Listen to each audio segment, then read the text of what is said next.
श्रीराम समर्थ.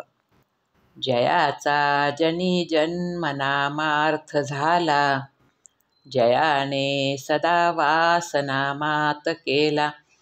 जयाच्या मुखी सर्वदा नाम कीर्ती, नमस्कार त्या ब्रह्मचैतन्य मूर्ती. जय जय रघुवीर समर्थ. सद्गुरू श्री ब्रह्मचैतन्य गोंदवलेकर महाराज यांचं प्रवचन. 9 एप्रिल.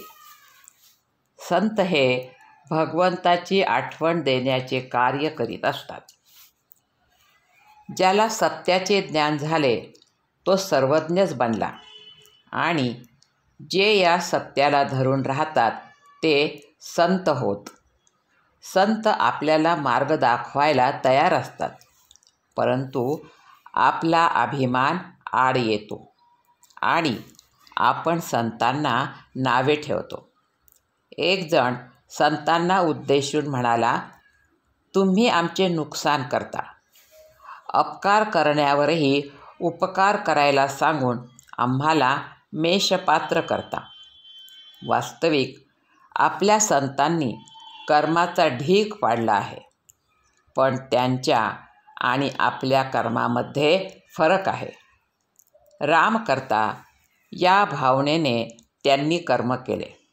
आपण मीपणाने करतो, म्हणून कर्म आपल्याला बंधनकारक बनते. संतांची कामगिरी कुणाला दिसत नाही आणि आमची फक्त दिसण्यापुरतीच असते, त्यामुळे ती पुरे पडत नाही. एखादा पुष्कळ ज्ञानी झाला, पण ते ज्ञान जर वृत्तीत उतरले नाही तर त्याचा काय उपयोग? जगाचे खरे स्वरूप समजावून घेण्यासाठी जो सुखदुःखाच्या जाळ्यात सापडला नाही त्याच्याकडे जावे.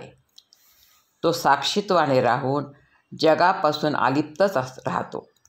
कर्म करूनही तो अलिप्त राहतो.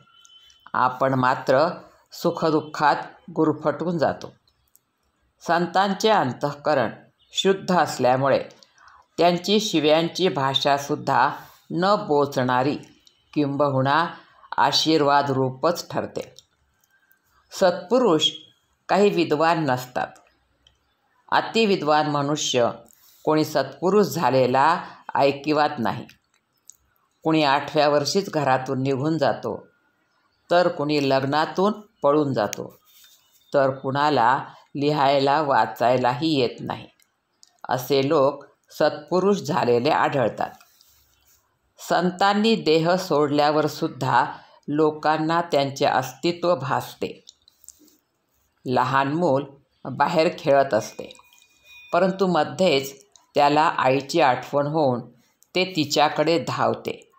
याचा अर्थ असा की मुलाला आईचे सूक्ष्म स्मरण सतत असते. तसा भगवंताचा चटका, तशी त्याच्या अस्तित्वाची जाणीव, तशी त्याची निष्ठा आपल्याजवळ पाहिजे. भगवंताची अशी तळमळ लागली की मनुष्य वेडा बनतो. त्या स्थितीत त्याला कुणी संत भेटला की तो निवांत होतो. संत हे खरोखर आईसारखे आहेत. ते आपल्याला भगवंताची आठवण देण्याचे कार्य करीत असतात. सर्व जगावर संतांचे उपकार आहेत.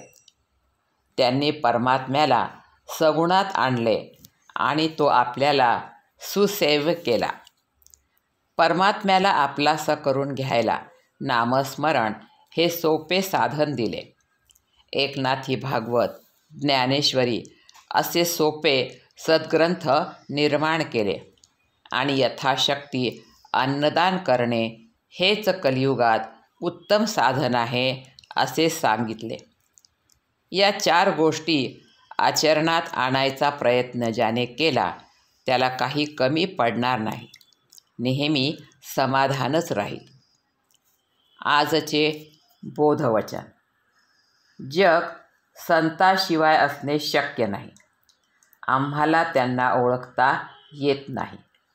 जानकी जीवन स्मरण. जय जय राम.